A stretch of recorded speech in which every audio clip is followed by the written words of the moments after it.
O repórter MT recebe aqui em seu estúdio o deputado federal Adilto Saquete, do PSB. Ele veio aqui ao nosso convite para falar sobre esse ano de 2000, esse conturbado 2015, um ano que atipicamente aí trouxe várias nuances, não é? Prisões, tentativas de impeachment, denúncias, e também tem a situação da atuação parlamentar dos deputados da bancada de Mato Grosso e Brasília. Deputado, bem-vindo aqui ao Repórter MT.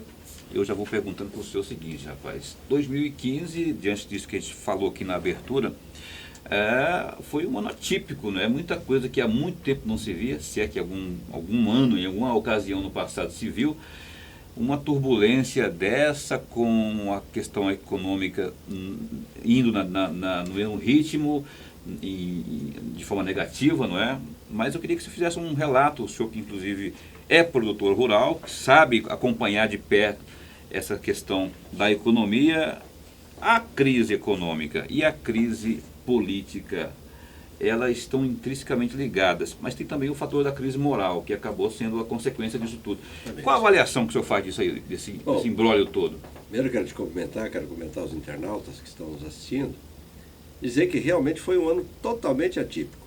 A gente foi para a Câmara cheio de ideias de contribuir para melhorar a vida da sociedade. Eu tenho dito que eu gostaria de sair lá da Câmara sem apresentar nenhum projeto novo, mas sim projeto para reduzir o tamanho do Estado nas costas da sociedade. O Estado tem que ser menor, ele tem que ter menos peso. O cidadão hoje paga muito imposto. Então, esse é o desafio de quem está lá, esse era o desafio que eu tinha para mim. Nós chegamos lá e nos deparamos com um problema político violento, um problema econômico maior ainda, tá? E aquilo que você falou é a pura realidade. O problema maior de todos é o aspecto moral. Que forma que nós vamos sair disso? Qual é a maneira que a gente vai sair? Quem vai ser o xerife para botar ordem nessa casa?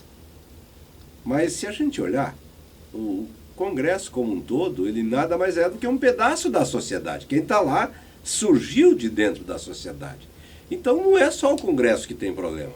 A sociedade, na sua montagem natural, também tem problema. A gente observa no dia a dia nosso uma série de fatores que mostram que nós temos dificuldades, que precisamos evoluir em muitas coisas. Pequenas situações, pequenas coisas, preceitos que a gente não observa e quando vê está cometendo equívocos, está cometendo erro e está se colocando de forma errada dentro da sociedade. Então, o Congresso é o reflexo de tudo isso.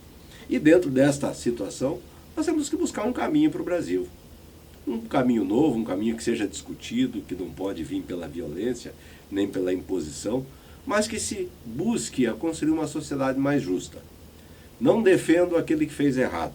Fez errado, tem leis para cumprir esse erro e para pagar esse erro. Agora, respeito aquele que pagou seu erro. E assim é a sociedade. Mas aí que está, deputado, quem está certo, quem está errado nesse imbróglio todo aí? Porque versões é o que não falta. Não tem quem está certo ou quem está errado. É claro que na maioria do que nós estamos vendo aí, a justiça tem dado o direcionamento de quem está certo e quem está errado. Mas a grande maioria dos que estão sendo acusados aí tem embasamento das acusações. A Lava Jato está aí para mostrar que houve um assalto, um assalto à nossa empresa maior estatal, e esse assalto foi distribuído para alguns. Tem comprovação de trânsito de dinheiro, de onde foi parar o dinheiro, de o patrimônio que a pessoa tinha, não tinha e hoje tem. É muito fácil ver onde é que está o dinheiro roubado. Tem pessoas que há 10 anos atrás, há 15 anos atrás, não tinham como viver, viviam de forma humilde e da noite para o dia ficaram ricos, ficaram milionários. Tem jato, tem iate, tem casas, casa de campo, casa na praia, apartamento, cobertura. Ué, e da onde veio esse dinheiro? Cai do céu? Nesse contexto aí, onde o senhor encaixa Eduardo Cunha, diante inclusive das próprias denúncias que caem sobre ele? Eu vejo que o Eduardo Cunha tem muita dificuldade de fazer a defesa dele com o que recebeu de acusação. Cada dia surge uma acusação nova. Cada um delator que está lá está dizendo que deu 5 milhões de dólares, o outro deu 40 milhões de reais. Então, ninguém vai falar isso se não for verdade. Ninguém vai falar isso se não tiver comprovatório. Eu acho difícil ele se sustentar no cargo que ele está, em função das denúncias que ele tem. E como administrador, como está sendo o Eduardo Cunha? Nós temos que separar. Uma coisa é o Eduardo Cunha, presidente da Câmara. Foi um cara que deu moral para a Câmara. Foi um cara que celeridade também, né? Separar e dar à Câmara o poder que ela tem que ter, o poder de independência, o poder de fazer o enfrentamento com o Executivo, não com o intuito de brigar, mas de se posicionar para que qualquer projeto tenha, sim, a discussão, e não que venha amarrado via partido e não se discute o projeto, aí algum iluminado executivo cria alguma coisa lá, nós só referendamos e isso a sociedade vai pagar. Claro que não. Ele fez a parte dele como gestor. Tá?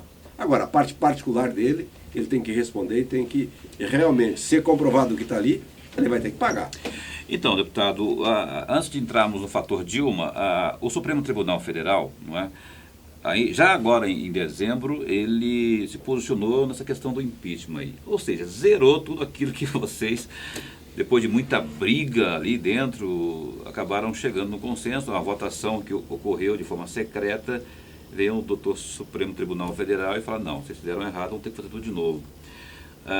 Nesse contexto aí de fazer tudo de novo, na sua avaliação de parlamentar, de congressista, o senhor acha que muda esse placar que houve no primeiro momento aí, que foi pelo impeachment, você acha que muda agora com esse placar zerado aí, forma aberta? Eu não quero ser mãe de Ná aqui de fazer previsões futuras. Eu acho que cada deputado vai agora votar de acordo com a sua consciência, com a sua base, porque até no voto, quando era o voto fechado, você poderia votar de uma forma, falar de uma forma e votar de outra. Agora não, agora você vai ter que expor o seu pensamento. Você vai ter que ir lá na frente dizer, eu sou favorável à abertura do impeachment. E eu, de pronto, sempre falei isso, que eu sou favorável à abertura do impeachment. Você também é sou a favor do voto aberto? Sou favorável do voto aberto. Foi fechado por uma questão interna própria da Câmara, também, de regimento interno, que era uma decisão interna. Tá? Mas se for voto aberto, não tem problema. Vou votar. Não estou com isso condenando ao presidente da República. Tem que ficar muito claro isso. Porque uma coisa já é condenar antes de dar a oportunidade do julgamento. Nem o Cunha, ninguém, nem a Dilma, ninguém tem o direito de ser condenado antes de tramitar o seu julgamento.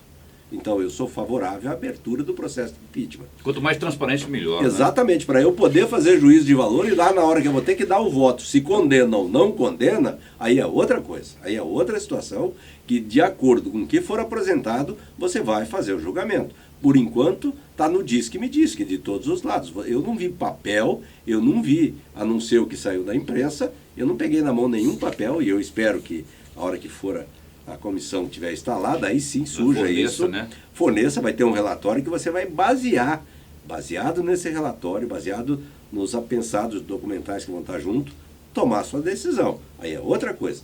Mas, a princípio, eu tenho a maior clareza. Tem que sim discutir se há se vai ter o impeachment ou não. Então, o processo deve ser aberto. O Partido Socialista Brasileiro ao qual o senhor pertence não faz parte, não compõe a governabilidade da Dilma Rousseff no Congresso, não é?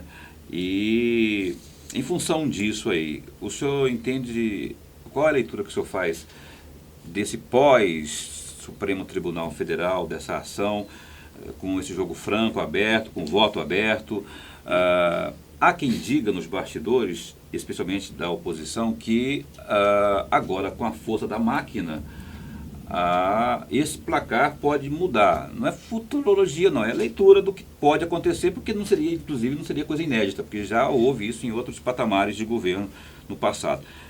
O senhor acredita que o PSB se repetirá aquele comportamento que teve na primeira ocasião? Eu não tenho dúvida. Nós tivemos uma discussão interna nossa, dos deputados, e um grupo de deputados, não todos os deputados participaram, mas tinha a maioria, estava presente nessa discussão, e a maioria dos que estavam ali foram favoráveis à abertura do processo de impeachment. De novo, nenhum de nós, e saiu nota já do partido, dizendo com clareza de que quer a abertura do impeachment. Por quê? Para acabar com esse sofrimento que a nação está passando. Se a presidente Dilma, se o grupo que apoia a presidente Dilma tivesse tido a grandeza de deixar abrir o impeachment lá atrás e justificar, então, se ela tem comprovatório que ela não fez nada errado, já teríamos passado esse sofrimento que o país passa até hoje. E, no entanto, estamos aí, vai ficar mais um ano nesse sofrimento e quem está pagando essa conta é a sociedade. A sociedade paga por uma questão política, partidária, ideológica, muitas vezes, ideológica, que eu acho que tem que tirar isso de lado, a gente tem que discutir partidariamente, não só ideologicamente, tem feito o Brasil parar no tempo. Nós estamos ficando, gente. Se a gente não discutir aquilo que interessa ao país, ficar discutindo e dando volta como nós estamos dando, eu digo sempre de forma simples e humilde, como no campo a gente diz, está dando volta no toco e não resolve. O país faz tempo que está se auto-enganando. Tivesse tido coragem de fazer as reformas que esse país precisava. O país veio, recebeu um país estruturado e organizado, mas que não estava garantido no futuro. E hoje a gente vê que ele precisava ter feito, não fez. Veio a presidente Dilma. No primeiro governo. Primeiro governo dela. Aí mesmo que foi um desastre, porque vendia uma coisa para a sociedade e na realidade era outra totalmente diferente. E ela se reelegeu em cima de promessas. De mentiras e de mentiras. Agora a gente vê que mentiu, mas ela prometeu. Não, mas na época nós alertávamos. O nosso partido na época, quando o Eduardo se lançou candidato a presidente da República, dizia... Eduardo Campos. Eduardo Campos, que faleceu. Cunha, não é Eduardo Cunha, não mistura as coisas. Eduardo Campos dizia que a política econômica adotada pela Dilma tinha problema. Por isso, inclusive, logo no meio do primeiro mandato dela, ele pediu o afastamento de todo o PSB. O PSB se afastou do governo porque não concordava com aquela política econômica e traria uma alternativa nova, diferente. Nem a alternativa dos que estavam no poder, nem a alternativa da opção da oposição que estava sendo apresentada. Nós tínhamos uma proposta nova. Tá? A gente continuando acreditando no Brasil, mas com outros condicionantes do que até então estavam colocados. Infelizmente a fatalidade veio e nós perdemos, Eduardo. E a eleição tomou rumo, não era o rumo que nós esperávamos. A Dilma voltou a se reeleger. Voltou a se reeleger sem consistência, baseado numa premissa de enganação, de medo, de assustar as pessoas, que iria acabar tudo e parar tudo. E na realidade vai parar muita coisa, vai acabar muita coisa. Por quê? Porque a economia está capenga, não é porque ela quer hoje. Vai ter que muita coisa ser cortada. E a gente está vendo isso no dia a dia. A gente não vê obras pararem. A obra daqui a Rondonópolis, existe obra mais importante do que esta? Daqui a Rondonópolis, há quanto tempo ela está parada? E é por falta de recursos, não é por outra coisa. Ou por falta de prioridade. Eles não estão dando a devida prioridade a essa aqui.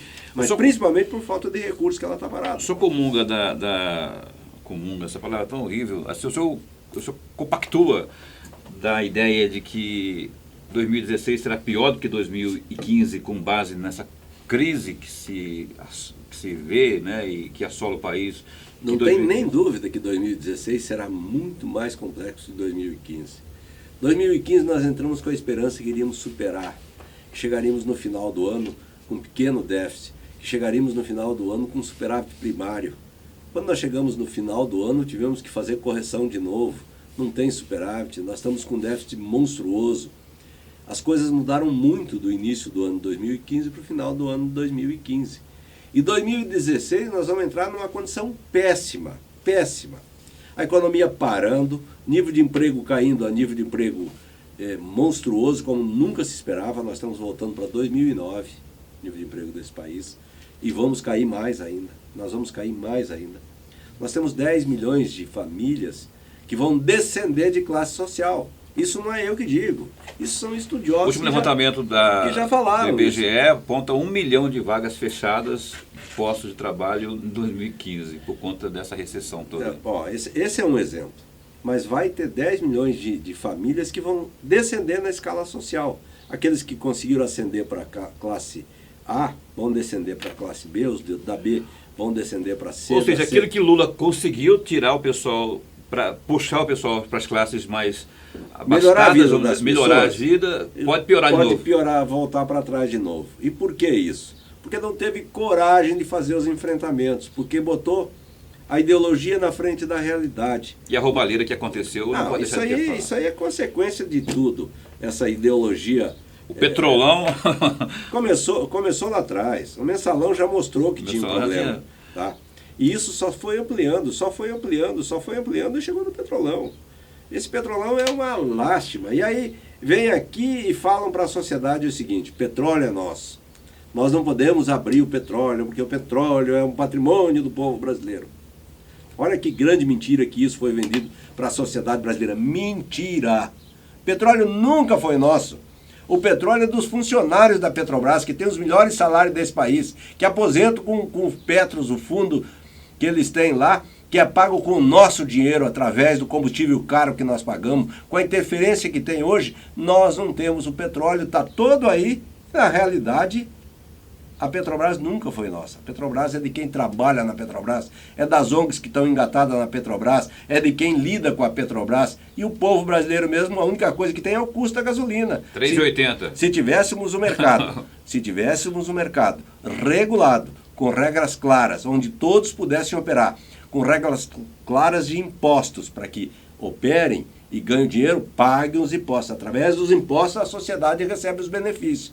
Esse era o jogo que tinha que fazer. Aí o petróleo era brasileiro. Aí o petróleo era de todos. Porque a regra era concorrência. E aquele que for eficiente fica. Aquele que não for eficiente fecha. Aí a Petrobras quebrando como está, quebrada como está, o que vai acontecer? Ou o povo pega do teu dinheiro, do meu dinheiro, dos impostos que nós vamos pagar e bota lá dentro para sustentar os funcionários da Petrobras, ou ela quebra. Se fosse num outro país, a Petrobras já estaria fechada. Então, olha como é que é. Quando se quer vender uma imagem de algo para a sociedade ideológica, consegue-se fazer uma situação virar verdade. Isso não é verdade. Eu não concordo com isso. Acho que a gente tem que ter muita clareza nisso. E esse é o problema que o Brasil está vivendo hoje. O problema da falta de confiança em quem está fazendo a gestão, em quem fala com a sociedade. Então, emite opinião para a sociedade. A palavra confiança que o senhor citou aí agora, eu ainda no quesito, no adereço Dilma, vamos chamar assim, para o agronegócio, e aí eu estou falando de Mato Grosso diretamente, não é? O governo Dilma foi ruim porque as linhas de crédito foram mantidas, o dinheiro continua entrando e a crise, pelo menos com as pessoas ligadas ao agronegócio com as quais eu conversei em 2015, essa crise não afetou, pelo contrário, quanto maior o dólar estiver, melhor aqui para as commodities e o Estado não sofre na pele essa crise. Eu vou discordar um pouco de você. Não, estou só fazendo uma análise para provocar o senhor, para você colocar o seu ponto de vista. Essa não mesmo. É a realidade que a gente vive. Vamos observar bem, não é a realidade que a gente vive. A economia mato-grossense, parte dela é real, é feita em reais, mas grande parte é feita em dólar. Então o que é real e o que é dólar aí? Vamos só para praticamente os grandes produtores estão todos financiados em dólar. Os médios produtores estão financiados o custeio em dólar, porque eles vão lá na que é a maior fatia do bolo, não é? Vamos colocar, os médios produtores e os grandes produtores, que dólar. É tudo dólar. Então não tem esse ganho que está tendo. E outra coisa, quando a economia desarranja como está agora, você ganha de um lado e perde do outro. Você tem os custos fixos em reais, que quando o dólar sobe, ok, esses você ganha dinheiro. Mas quando você vai comprar um agroquímico, esse agroquímico que você compra é dolarizado. O fertilizante que você compra, não é o Brasil que põe preço no fertilizante. O fertilizante é mundial, é commodity mundial, então ele tem um preço de mercado no mundo inteiro. Ora sobe, ora desce. E mesmo com a crise, tem certos produtos que sobem. Deveria baixar, porque tem menos consumo, mas não é só o Brasil nesse momento, é o mundo inteiro que consome fertilizante. Então, o fertilizante é dolarizado e nós temos muito pouca produção de fertilizante no nosso país, a grande maioria é importado. Então fica sujeito à variação de preço. Os princípios ativos dos agroquímicos, todos eles são importados, são raros que são feitos aqui. Então, nessa linha de coisa, você há de convir que não é essa a realidade que nós estamos vivendo. Mas, assim, e outra coisa, a Dilma ofertou realmente crédito barato para os produtores. A gente não pode tapar o sol com a peneira também. Eu não posso chegar aqui e dizer, não, a Dilma não fez nada para os produtores. Fez. Ela ofertou crédito barato. Agora, ofertar crédito barato não é tudo. E todo mundo prega que, não, mas ela deu crédito barato, então você não pode reclamar. E não é só isso. E a estruturação que tem que ter, que precisa acontecer no setor do agronegócio. E a desburocratização que tem que acontecer. Hoje, um produtor aí tem que ter 60 certidões tiradas para poder ser um cara dizer, não, você está dentro da lei. E não consegue-se mais. Cada dia surge mais uma obrigação para você fazer. Você mora na propriedade, planta eucalipto, quer queimar eucalipto dentro do seu secador, você não pode. Tem que tirar licença, pagar licença. Alguém tem que ir lá fiscalizar, vistoriar. Há uma série de situações que precisam ser desburocratizadas. Logística nem se fala. Nós começamos falando sobre daqui para Rondonópolis. Olha a desgraça que é isso aí. Desgraça. Todo dia tem acidente. Porque morre gente, né? Tem morrido gente. Eu fui sábado de manhã para Rondonópolis, eu saí daqui, era 7 e pouco da manhã, eu cheguei em Rondonópolis meio-dia e meio. Meio-dia e meio. Chegamos aí, ali em cima da serra, uns 10 quilômetros antes de chegar em Jaciara, com fila. Fila. Acidente. Nada de acidente, nada. Era 2 quebra-mola de São Pedro da Cipa, que isso é um absurdo dos absurdos dentro de uma BRT quebra-mola, tá? Os 2 quebra-molas, a carreta chega no quebra-mola é obrigado a parar, para engatar, para passar por cima. A de trás para, a outra para, a outra para. Com o movimento que tem aqui de mais de 2.000 carretas daqui a Rondonópolis na estrada rodando no mesmo horário, chega lá, começa a dar fila nesse trecho. E a fila vem vindo, e vem vindo. Quase aqui no Colégio São Vicente. Olha que absurdo, gente. E o que foi feito de infraestrutura? Se a gente pega a parte da iniciativa privada, a Odebrecht ganhou a licitação, então, para explorar do Rio Corrente até Sinop. E a ela competia fazer alguns trechos de rodovia. O primeiro trecho que ela fez, ela pegou o ano passado, em mês de maio, junho de 2014, ela começou Rondonópolis até o terminal.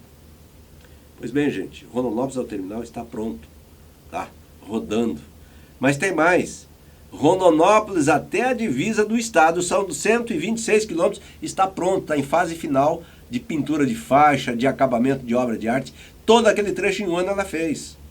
Daqui a Rondonópolis são 200 quilômetros, tá? Já tinha serra feita. São 190 quilômetros dali do Distrito Industrial até lá no Trevo em Rondonópolis. Já tinha serra de São Vicente feita, 18 quilômetros feito, tá? Então, tira 18 de 190, dá 172 quilômetros.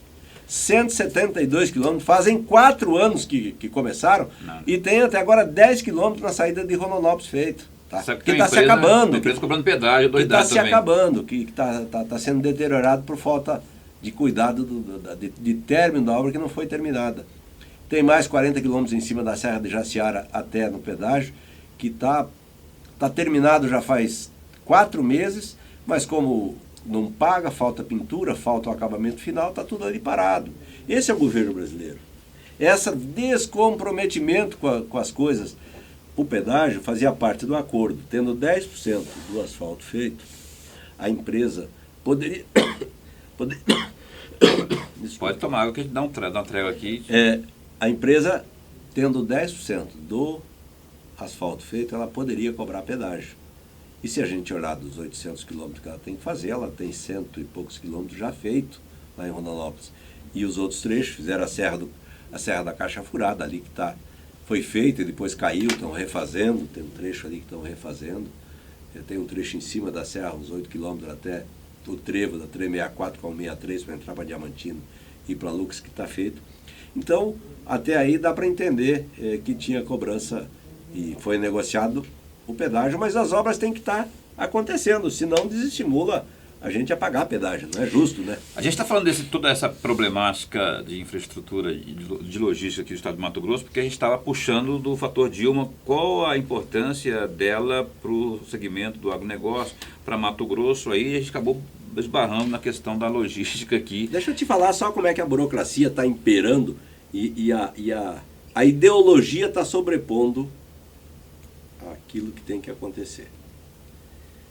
Tem no Rio Paraguai, aqui no nosso lado, o Rio Paraguai, ele foi o rio que colonizou a América do Sul. Olha o que eu vou falar, colonizou a América do Sul. Isso desde que a América foi descoberta pelos portugueses e espanhóis. Esse rio era a estrada que tinha aqui, o rio Cuiabá, desaguando no Paraguai. Quantas famílias estudaram seus filhos, deslocaram seus filhos através do rio Cuiabá com vapor para levar até o Rio de Janeiro. Era a história que tinha aqui. De repente, por burocracia e por ideologia, se travou isso. Não pode mais rodar no rio, não pode mais usar o rio, tem que fazer IARIMA, tem que fazer isso, tem que fazer aquilo, tem que fazer aquele outro, tem que fazer aquele outro. Encheram de regra e pararam de usar o rio. Pararam de usar o rio.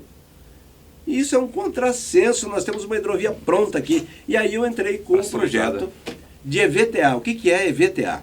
Eu entrei com 3 projetos a nível federal para autorizar estudos de viabilidade técnica e ambiental. EVTA, Estudo de Viabilidade Técnica e Ambiental. E a gente faz um PDC, que é um projeto legislativo, decreto legislativo, autorizando o governo federal a fazer esses estudos. Eu não estou mexendo em nada, eu não vou destruir nada, eu não vou fazer nada que vai impactar o rio. Eu vou estudar quais os impactos que terão fazer uma hidrovia, nesse caso um Rio Paraguai. Pois bem, foi uma luta, nós tivemos que fazer um substitutivo para uns xiitas pseudo-ambientalistas, sempre parece, não, tá? Parece que sempre. Não queriam aprovar isso, Do contra. que não queriam deixar estudar o rio. Ah, mas tem comunidade indígena, sem ter o estudo da OIT, mas o que tem que ver a Organização Internacional do Trabalho com os índios brasileiros? Pois bem, tem lá um termo que a OIT colocou lá, que tem que consultar as comunidades indígenas, tudo que é em relação ao trabalho no Brasil. Então, primeiro nós vamos fazer o estudo, para daí dentro do estudo conversar com os índios, ou primeiro nós vamos conversar com os índios antes de fazer o estudo? Seria um IARIMA intensificado. Não, assim. seria autorização para fazer o IARIMA, porque do jeito que está, não seria diretamente tamanho embrólio que está hoje as coisas no Brasil, que você não consegue nem fazer o IARIMA se você não tiver autorização para o estudo. Olha o absurdo que é isso. Aí você vai no Paraguai aqui do lado, tá? De Corumbá para baixo, tá? O Rio Paraguai ali é navegável. O Paraguai, até 10 anos atrás, exportava toda a sua produção pelo porto de Paranaguá. Aí o governador Requião falou, aqui não entra transgênico. E o Paraguai ficou com... Toda a sua produção era transgênica, não sabia o que fazer com aquele produto transgênico. Pois bem, em pouco tempo o Paraguai resolveu sua situação. E hoje o Paraguai tem a 3ª maior frota de barcaças fluviais da América. 3ª, perto do Brasil e dos Estados Unidos só. Tá? Então, como é que ele saiu do 0 em 10 anos aí se tornou o 3º maior utilizador de barcaça? Porque não tem esse absurdo de regra e norma que nós temos aqui. Eles lá são objetivos, não estão destruindo o rio. Não estão chegando lá e desmanchando barranco, quebrando beira de barranco, nem nada. Usaram com propriedade esse Usaram modal. com responsabilidade o modal mais barato que tem. E tem mais, e quando a turma fala nisso...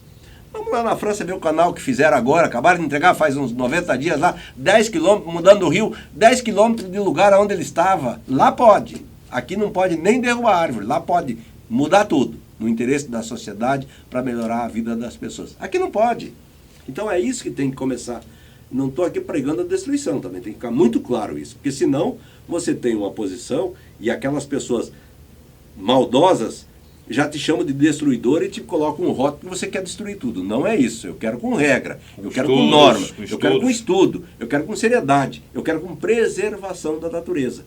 Agora, a preservação não precisa ser xiitismo, nós podemos conviver sim, utilizando a natureza e respeitando ela. A questão que eu gostaria que o senhor comentasse, o senhor é ex-dirigente da AGECOPA.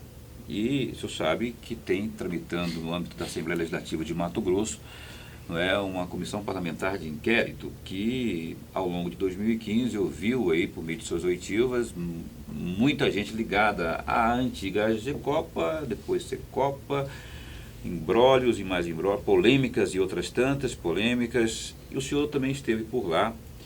E eu queria que o senhor, como ex-dirigente, né, e também como depoente agora em 2015, como que você tem observado aquilo que era para ser um encanto e foi um desencanto? Está aí um cenário ruim para Cuiabá e Várzea Grande, obras inacabadas, um VLT que muita gente diz que não vai ter e o dinheiro foi por ralo, quase 1,5 bilhão, se fala de mais outros tantos, 800, 1 bilhão de reais, enfim. O que o Adilto Sacchetti pensa sobre tudo que está acontecendo aí em Mato Grosso quanto às obras da Copa. Eu até fui mal educado com os deputados estaduais no dia que fui lá, porque aqueles que estavam lá não eram todos os mesmos da época quando eu saí de lá. E eu coloquei que eles estavam só 5 anos atrasados em me chamar para vir depor agora na Comissão Parlamentar de Inquérito. Tinha o cargo mais importante que esse Estado tinha depois do governador, com o maior orçamento. Eu era o ordenador de despesa. Sim. Eu peço minha demissão e ninguém quer saber por que eu fui demitido. Ninguém me perguntou. Ninguém me perguntou por que eu fui demitido. Na época tinha que ter sido feito. Então, O senhor foi demitido, o senhor pediu demissão? eu pedi demissão. Ninguém, para me Há demitir, quem diga aí que o Éder Moraes que demitiu o senhor. para me demitir, precisava 2/3 da Assembleia por causa nominada. Senão não teria demissão para mim. Tá tranquilo, então. Então, passou o tempo. Agora agora não é hora mais de eu discutir lá atrás. Lá atrás se podia ter resolvido, podia ter evitado muita coisa do que estava aí. Não quiseram ouvir. Tinha outros interesses por trás, outras pessoas por trás. Eu até entendo isso. Mas agora foi. Agora o problema está instalado, tem que encontrar uma solução para resolver o que está aí. E punir quem fez errado. Eu não tenho dúvida. Comprovado o erro, puna quem errou. Está aí a justiça para isso. Vamos resolver isso via judicial. Vai lá, quem fez errado, pague o que fez de errado. E eu sempre falo que pagou também a sua conta com a justiça, está apto a voltar para a sociedade. Ou nós estamos num país democrático e verdadeiro, ou De mentirinha. é de mentirinha. Se a regra diz que se fez errado, pague o erro. Pagou o erro, pode voltar para a sociedade. Então eu acho que é um problema que está instalado aí. As obras que eram para ser no encanto, algumas obras trouxeram um resultado muito bom para a cidade de Cuiabá. Por exemplo. Só que nem o resultado bom pode ser maximizado, porque tem tanta coisa que está dando errado que deixa a gente chateado. Vamos observar. Os viadutos que você vem de Rondonópolis para cá, o viaduto de entrada, lá do Tijucal, Os que não deram problema, né, deputado? Porque aquele viaduto lá, parte deles, a gente chegava ali, já lá no Distrito Industrial já tinha fila. Você chega hoje em Cuiabá, não tem mais fila. Tá? Aquele acesso lateral que vai lá na Estrada do Moinho, os outros do ponto de viadutos, vista estrutural, alguns deram problema. as trincheiras. Da Cefaz, o da UFBT deu problema, esse do Tijucal também. Não. Desculpa. Tem certas coisas que eu chego a ficar indignado quando as pessoas querem criar problema. Indigne-se, então. Então fala deixa eu te falar, o que houve de errado com o viaduto da UFBT? Houve um erro, sim. A drenagem, deputado, é o erro A básico. drenagem não foi feita até hoje, rapaz. Pois é, O por isso projeto mesmo. de drenagem Por tem que isso terminar, mesmo. ele não está terminado. Por isso mesmo, eles entregaram antes de funcionar. Mas o viaduto ali tem toda a interligação daquela outra via que chegava ali, que não era responsabilidade da empresa de viaduto. Então tem algumas coisas que a gente tem... Olha a celeuma que foi feita porque aquele pilar, eles erraram na cota daquele pilar. Parecia que era o fim do mundo, que tínhamos feito tudo errado. Não é assim. Aquele pilar lá foi só trazer ele na cota certa, tá lá até hoje o viaduto. E não foi nenhum trauma fazer isso. Em obras sempre vão surgir problemas. Você lida com gente. E toda atividade que lida com gente fica sujeito a um problema. E ainda mais essas obras que foram feitas num prazo muito curto. Então, de repente, não tiveram o devido cuidado na análise, na verificação e na checagem dos projetos. Alguma coisa pode ter passado. Claro que a parte estrutural não pode ter ficado fora, não pode ter... Mas tudo isso tem os recheques. Ali foi uma coisa de campo, na implantação da cota de um pilar, que se alterou. Foi rapidamente corrigida e não afetou em nada. O senhor está concedendo uma entrevista nesse instante para o repórter MT, uma entrevista gravada. Nesse instante está chovendo, não é? E, por consequência disso, muita gente está tendo problemas enormes por conta dessa falta eu até de drenagem. Entendo a drenagem ali, e não é complexo. O que deixa, o senhor falou indignação, o que deixa mais indignado ainda a população é o fato de tantos milhões de reais terem sido gastos e o problema não foi resolvido. Ou se fizeram uma obra e não uma obra completa, ainda que a responsabilidade tenha sido de A ou de B, o problema está lá, o município diz que não é dele a responsabilidade, o governo diz que também não. Está chegando uma rodovia que está ancorando ali no viaduto. E essa rodovia, no seu término, vai ter que fazer as drenagens daquilo ali. Tá? Eu não sei, eu não estou aqui defendendo, não estou aqui defendendo construtora, não estou aqui defendendo. Estou aqui procurando ser justo com o que está ali e fazer o entendimento das coisas. Ali tem um problema, sim, alaga hoje, é urgente a necessidade de fazer a drenagem naquilo, mas tem todo um contexto que precisa ser discutido e respeitado. Tem que ver aquela avenida que está chegando nova, indo daqui para lá, no viaduto, do lado esquerdo, que vem atrás do shopping ali, aquilo ali vai trazer água lá da Universidade Federal para ali também. Então aquilo tem que integrar a drenagem ali, tem que fazer aquela drenagem, não foi feito. Conexão ali, né? Exatamente, ali tem um ponto de gargalo. Só que isso a gente não faz assim. Ali tem que ter estudo, tem que ter dados, tem que ter dinheiro para terminar aquilo ali, porque o dinheiro que tinha foi, né? O dinheiro foi gasto e não foi terminado. Mas vamos pegar a Miguel Sutil. Sim. As obras estão mal feitas, isso não Teve dá até para uma negar. trincheira que chorava lá, se eu E lembro. continua chorando. Passei hoje nela ali, está tudo merejada. Está Velejando chorando. de água lá. Está chorando. Mas vamos olhar o outro lado. Você sai hoje, lá lá atrás da Unic, lá na Miguel Sutil, e você dá a volta na capital, você sai daqui, vai lá, vai do outro lado, passa a Várzea Grande e sai lá na ponte sem passar um sinaleiro. Olha se isso não foi um ganho para a sociedade. Você vai para o aeroporto aqui do centro, na hora que nós estamos hoje, aqui nem tanto que aqui pega aqui, mas tu pega quem está no CPA, quem está mais fora, precisa ir para o aeroporto, ele pega a Miguel Sutil e não para. Ele põe ali, se a velocidade limite é 60 por hora... Ela já foi concebida para isso. Para né? isso. Então ela teve os ganhos que teve. Só que esses ganhos, eles ficaram, foi jogado fora, porque os problemas em outra direção... Inclusive de corrupção. Não tem dúvida, não tem dúvida. Mas uma coisa não pode a gente não falar da outra. A gente não pode tirar... Que ovo de podre não quer dizer que toda a tudo fronteira... está errado, toda a que fronteira tudo está errado. Não, não é assim. A gente tem que dar valor àquilo que é certo e criticar o que está errado. A parte de mobilidade, eu digo para você, eu sou arquiteto, sou urbanista. Cuiabá melhorou, tá? Melhorou. A questão das obras estão mal feitas, se teve problema de licitação, se teve problema de superfaturamento, aí é outra conversa. Então, eu vou encerrar aqui essa parte, olha só, vou encerrar essa parte porque eu tenho mais 3 assuntos para tocar aqui com a questão ainda das obras. O fatídico, famigerado, polêmico VLT, deputado. Primeiro eu quero saber do senhor. Aqui no âmbito da CPI da Assembleia Legislativa, CPI da Copa, das obras da Copa, fala-se também daquilo que foi aventado lá no Senado quanto à escolha das subsedes para a Copa do Mundo de 2014, não é? Fala-se de propina, ou comenta-se, ou cogita-se, ou enfim, não é?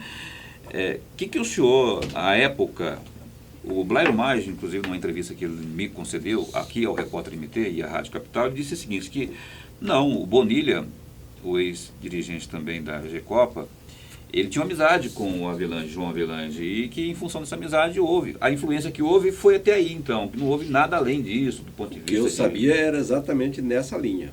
Influência pessoal. Então não nada teve... foi legal, de propina, nada... Não, que eu saiba não, tá? Eu não tive nenhum conhecimento desse assunto. O assunto que eu tive era de que o Bonilha, por ter uma relação familiar com a Avelange, contribuiu e muito para a decisão da Copa do Mundo vir para Rondonópolis. Isso era o que eu tinha conhecimento. Desculpa, Rondonópolis não, Cuiabá. Cuiabá. Está falando como um futuro prefeito. Não. Aí eu queria que o senhor dissesse também o seguinte, a questão da compra antecipada dos vagões e tudo que houve, o dinheiro que não precisava ter gasto naquela época, acabou se gastando, colocando a carroça na frente dos cavalos, enfim. Agora que o senhor já está desprovido, já está afastado dessa discussão aí toda, eu queria que o senhor dissesse, abrisse o coração para a gente. Tem entrevistas, se tu olhar, buscar aí no site, você vai encontrar entrevista minha me posicionando contrário ao VLT. Sim. Eu era contrário ao VLT. Por quê? Não tinha nenhum estudo. O BRT, que aqui estava para ser implantado, tinha mais de 10 anos de estudo feito aqui em Cuiabá. Quando o Roberto França foi prefeito, começou esses estudos. Tá? O Ministério das Cidades, quando foi assinada a matriz de responsabilidade, ele já tinha pronto o projeto do BRT para Cuiabá. Já estava pronto. Projeto isso de longa data, de longos estudos. E ainda não faltava alguma coisa de integração, que precisava fazer os levantamentos para fazer essa integração. A contagem do fluxo de tráfego que tinha sido feita em outra época, tá? Precisava fazer Aqui na época nós fizemos, dentro da Gecopa, quantos carros dobram em todas as esquinas que passaria o BRT, tinha que fazer esse levantamento. Quantos carros dobravam, convergiam à direita, à esquerda e seguiam em frente. Para você ter o fluxo de veículo. Quantos passageiros embarcam em cada parada? Quantos passageiros integram na região central? Tudo isso eram dados que consolidava na linha do BRT. O VLT foi só financeiro. Houve lobby. Só lobby. Político. Só arranjo. Só acerto. Não tinha estudo nenhum de BRT, de VLT. Não tinha estudo nenhum de viabilidade técnica econômica. Não tem até eu hoje. alertei na época. Até hoje. Eu alertei, o governador Blairo na época dizia isso. O Blairo já como senador dizia, só pegar as entrevistas dele, que não tinha nenhum levantamento nesse sentido. Mas parecia que nós éramos leprosos. Eu recebi, quando eu estava aqui, muita crítica por ter me posicionado contrário à forma como estava acontecendo as coisas.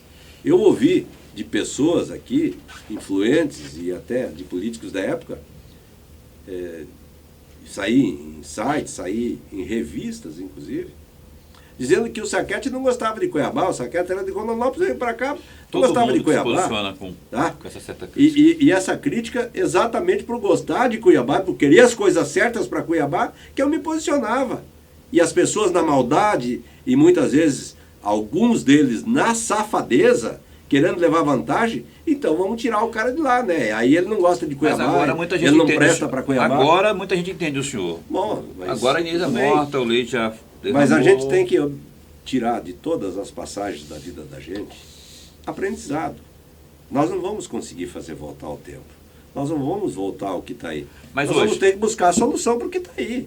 Tá? E aí sim, daqui para frente, ter uma discussão mais técnica, respeitar os técnicos, respeitar quem trabalha na área que tem formação superior para aquela, se não tem formação superior, tem a experiência de vida naquela atividade. Mas hoje, o senhor, hoje, né, 2016, o senhor é a favor do término, né, da conclusão das obras do VLT, já se foram gastos aí todos esses milhões aí, ou o senhor ainda defende que o BRT ainda pode ser a solução aí? É uma situação muito complexa isso. Agora nós vamos ter que levantar aí do governo para levantar isso aí. Eu estive com o governador Pedro Táxi numa ação feita no Ministério das Cidades e há a urgência de definição de um relatório que ele contratou de uma auditoria e de posse dessa auditoria eles vão fazer as decisões do que vai acontecer daqui para frente aqui. Havia uma demanda para a relocação de alguns carros aqui dos que estão aqui para outros lugares do Brasil afora aí que também tem BRT sendo implantado e poderia se remanejar esses carros para reduzir esse custo que nós temos, reduzir o número de carros aqui e fazer uma adequação do sistema. Não sei o que essa consultoria trouxe a ele. Não sei como ela fechou, se já fechou, se não fechou. Fechou, está em curso, inclusive. Está em curso? Está em curso. Então, tem que ver o que eles vão trazer. Se dá para reduzir, se dá para fazer um trecho só. Eu, particularmente, na minha visão, hoje, se pudesse fazer, mas aí acho, e quem tem que tomar a decisão é o governador. Nas costas dele que vai o peso chegar. Mas eu já, inclusive, falei a ele isso. Eu faria um trecho para fazer com menos volume de carro, com menos vagões, do aeroporto até o CPA. E deixava o segundo trecho para o futuro, vamos consolidar isso aqui, vamos ver no futuro como é que as coisas andam, e aí pensar no outro trecho mais para frente. Você acredita nas parcerias público-privadas para resolver um situação? Totalmente. Acho que tem que buscar saída de botar, se tiver maneira de integrar público-privado, isso aqui é o único jeito que tem para dar saída desse imbróglio. Adilto Sacchetti, vou trocar de assunto agora e, assim, jogo rápido, eu gostaria que o senhor dissesse 2016, ano de eleições municipais, o seu partido PSB tem como expoente o prefeito da capital, Mauro Mendes, que deve ser candidato à reeleição. Entretanto, porém, todavia, há aqui uma situação de bastidor que é a seguinte: o Mauro Mendes está inserido em um grupo onde também está inserido Pedro Táxi que governa esse estado, não é? O Pedro Táxi, por sua vez, e seu grupo tem digamos, uma política de restrição, não é? Agora que tem aí um ex-governador preso, e esse governador pertence ao PMDB que está recebendo o Blairo Maggi, que é amigo de Mauro Mendes, que deve levar o PMDB para apoiar o Mauro Mendes. Um imbróglio criado aí. Qual a visão que o senhor tem disso aí? O senhor é a favor da política de restrição? E outra coisa, Mauro Mendes está gabaritado para disputar a reeleição? Eu acho que está.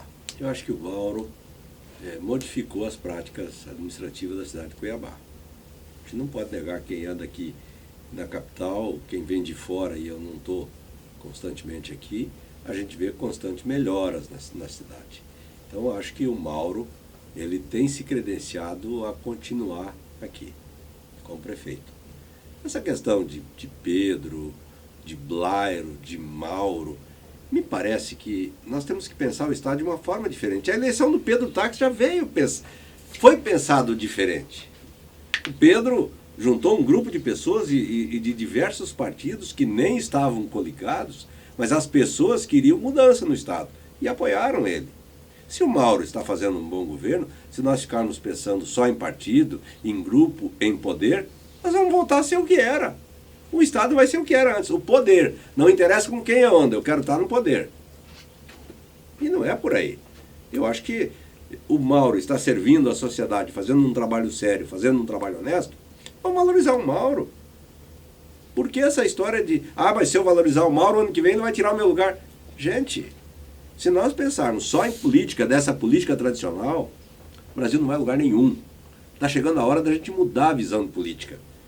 A política tem que estar a serviço da sociedade. E não a sociedade está a serviço dos políticos. Então nós temos que nos arranjar com quem para ver quem vai ganhar, qual grupo que vai ganhar. E vamos deixar de discutir a cidade como um todo, as demandas da sociedade, aquilo que é necessário ser discutido.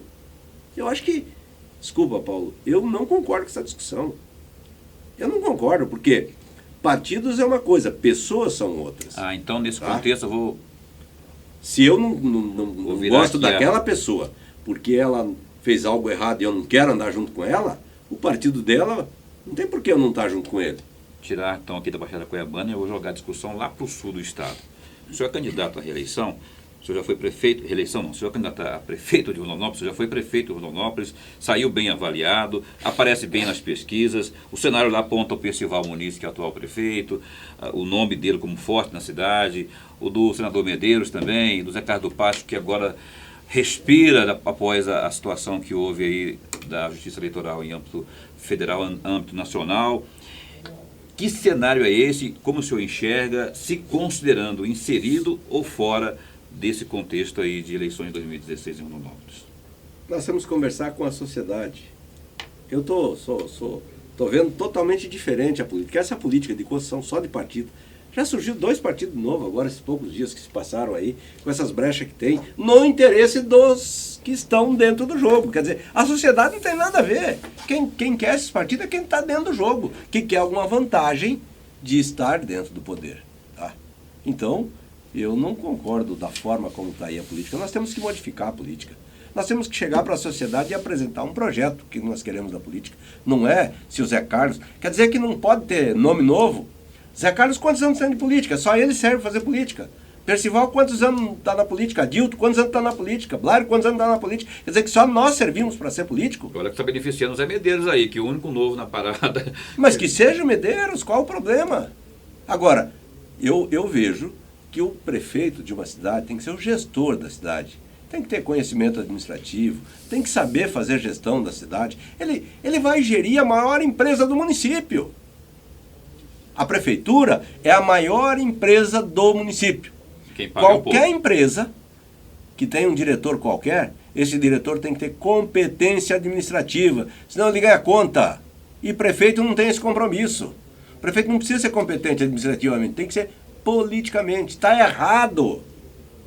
Nós precisamos mudar isso, nós precisamos discutir com a sociedade. Verdade. Tá? Nós temos que discutir algo novo com a sociedade. Chega de ter que fazer acordo. Quem vai me apoiar? Ah, então é apoio, então você vai me apoiar o líder comunitário, e aí o líder comunitário acerta com o vereador, que acerta com o prefeito, que vira aquele imbróglio, daí se você me apoia, eu te boto você trabalhar na prefeitura. Não é porque você tem competência e vai trabalhar num cargo lá para me dar resultado, medido o resultado por eficiência e resultado para a sociedade. É porque você me apoiou. Tem que mudar isso. Nós temos que propor algo novo, e eu tenho defendido isso lá em Rondonópolis. Nós precisamos trazer e ofertar para a sociedade nomes novos, que venham, sem os vícios da política, tentar fazer algo novo, porque a sociedade está de saco cheio conosco. Há uma hierarquia, não um atendimento político, mas um atendimento técnico. Não pode ser diferente. A gente não precisa maltratar ninguém. Agora, saber dizer não é fundamental. E na política, eu estou vendo aí que tem política que não diz não nunca. Vamos ver, quem sabe, talvez, passa aqui outro dia e não resolve nunca. Se não dá para fazer, não dá. Se dá, vamos fazer. Precisa mudar o conceito de fazer política. A gestão pública, e por isso que eu defendo o nome do Mauro aqui em Cuiabá, o Mauro deu esse dinamismo, deu essa transparência. Acabou de rescindir um contrato com o governo federal porque não estava acontecendo os repasses aqui no Parque das Águas. Aí, ó. O governo federal não estava passando as medições. Tem que tomar providência. Ele procurou o caminho alternativo. Tem que tomar providência, tem que fazer as ações que tem que ser feitas. Então, eu acho que a gente tem que despolitizar um pouco essas decisões. Vamos se respeitar todo mundo. Se tem alguém que fez errado, vai resolver com a justiça. O problema dele é com a justiça. Agora, não vamos misturar essa pessoa no contexto da política. Quem são os agentes políticos que podem somar esforços para contribuir para um candidato para que ele faça uma boa gestão, tem que somar. Quem ganha com isso é a sociedade. Chega de pensar que é eu que tenho que ganhar com a sociedade. Tá? Nós, como políticos, temos que estar a serviço da sociedade. Nós recebemos para isso, temos salário no final do mês. Se o salário é pouco, brigue para ter um melhor salário. Certo. Mas está a serviço da sociedade. Última pergunta, 30 segundos para a resposta. Pedro Taques, primeiro ano de governo, o senhor é aliado, o partido do senhor, aliado do grupo do governador Pedro Taques. Como que o senhor observou um governador legalista, ex-procurador da República, que andou dando na canela do pessoal lá em Brasília por conta do FEX, que veio só uma parte, 2015 ainda não veio. Enfim, como que o senhor avalia aí o Pedro Taques nesse primeiro ano de governo? Ele tem todo o direito de dar na cadela do povo lá. Devem para o Estado. Então tem que dar canelada mesmo, não tem dúvida disso. Nós ajudamos ele, fomos junto com ele, fizemos várias gestões. Um dia o ministro chegou lá na FPA e começou a falar da situação do FEX. E eu perguntei, escuta, ministro, o senhor não está dando calote no nosso Estado? Chamei ele de caloteiro indiretamente, porque ele... Não, nós vamos resolver o FEX do Mato Grosso, pode ficar tranquilo. 2014 resolveu, agora falta 2015. Está atrasado já. Está atrasado, mas não tem dinheiro. E eu sei lá quando que eles vão pagar isso. Mas eu vejo que o governador veio... Resposta desoladora essa. Não, mas é a realidade, gente. Não adianta a gente dar volta... Não dá para dar volta no toco. O Brasil está quebrado. O Brasil não tem como honrar seus compromissos. Quanto de déficit vai ter? Vamos ver quanto vai ficar esse ano. As contas vão aparecer daqui uns dias. Qual o buraco que ficou aí? Quanto ficou empenhado que não vão pagar, porque não tem dinheiro. Tá? Então, o governo do Pedro, ele veio para mudar muita coisa que estava aqui. Tá? E essa mudança traz um choque para a sociedade. Quebra. E ele pegou o Estado. Nunca o Estado teve uma crise que nós estamos vivendo hoje, que é a crise financeira, com crise política e com crise moral. Graças a Deus, o Zap Zap, como queiram falar, essa ferramentinha fabulosa que veio para o nosso dia a dia, ela está mudando a vida das pessoas. Ela está tornando tudo virtual. A pessoa está lá, um juiz dá qualquer despacho, daqui 2 minutos, todo o Estado está sabendo, toda a sociedade está sabendo. Mudou as coisas, a gente tem que reconhecer isso. Então, esse momento está muito conturbado, não só aqui, mas no Brasil inteiro. Tá? E o Mato Grosso não é diferente disso. Mas a gente fica feliz porque o governador Pedro tinha uma proposta quando candidato, e ele está executando essa proposta, que é arrumar o Estado. Claro que todos nós queríamos que ele tivesse recurso, que tivesse sobrando dinheiro, para ele fazer os investimentos que tem que ser feito. Mas é um ano de dificuldade. É um ano que vai ter dificuldade no fechamento desse ano. E digo mais, o ano que vem vai ser mais difícil do que foi esse. Todo mundo está falando isso aí. Não tem como escapar. Não tem como escapar. E o governador vai ter que se virar nos 30, como se fala aí para poder honrar os compromissos que ele já tem. Para não virar um estado do Rio Grande do Sul da vida. Exatamente. São 9 estados que já estão com problema, que não estão honrando a folha. Tá? Não estão honrando a folha de pagamento, porque não tem dinheiro para pagar todos os direitos de todo mundo. Tá? Então é importante o trabalho que ele está fazendo, essa austeridade nesse início. Eu acho que ele tem que continuar firme nos seus propósitos. Eu respeito o trabalho que ele está fazendo. Tenho conversado com os secretários, tenho conversado até pouco com ele, poderia. A minha vida particular tem sido um pouco conturbada, pessoal, mas quando tenho a oportunidade falo a ele, externo minha opinião de como estou vendo o Estado. O Estado realmente vai passar por dificuldade, tem que haver uma conversa com muita gente para somarmos esforços para a gente poder superar essa crise. É uma crise que tem que somar todo mundo, não vai ser o Pedro, governador, sozinho que vai resolver. É ela junto com a sociedade. Todos nós vamos ter que participar desse momento de dificuldade de passagem. Adilto Saquete, deputado federal do PSB, falando conosco aqui no Repórter MT. Eu quero agradecer a Carla Rocha, que é assessora de imprensa, que aqui veio. Está mandando já cortar aqui, mas eu vou continuar dizendo obrigado por ter vindo também aqui prestigiar, na verdade, fazer pressão também. E eu agradeço ao senhor principalmente por ter vindo e desejo que o seu 2016 seja produtivo no âmbito parlamentar e saudável no âmbito familiar. O senhor sabe do que eu estou dizendo, que você tem uma questão pessoal, um drama pessoal, mas tem Deus à frente de tudo. Eu gostaria que ele, o zeloso protetor, o abençoasse ao senhor e à sua família e também a sua performance parlamentar, porque se isso ocorrer, tal como para o motivo que o senhor foi eleito, o povo vai agradecer, porque suas ações vão aparecer. Paulo, eu queria agradecer essa oportunidade. E aqui quero externar o meu agradecimento àqueles que têm orado pela minha esposa Rose, aqueles que contribuíram na campanha da doação de medula aqui no estado do Mato Grosso. Foi um exemplo para o Brasil que aqui foi feito. Nós temos a felicidade de ter ganho um presente de Natal agora, que foi ter encontrado o doador compatível com ela, 9/10, quer dizer, 90% de compatibilidade. A Rose está entre nós, vai passar o Natal e o Ano Novo com a nossa família.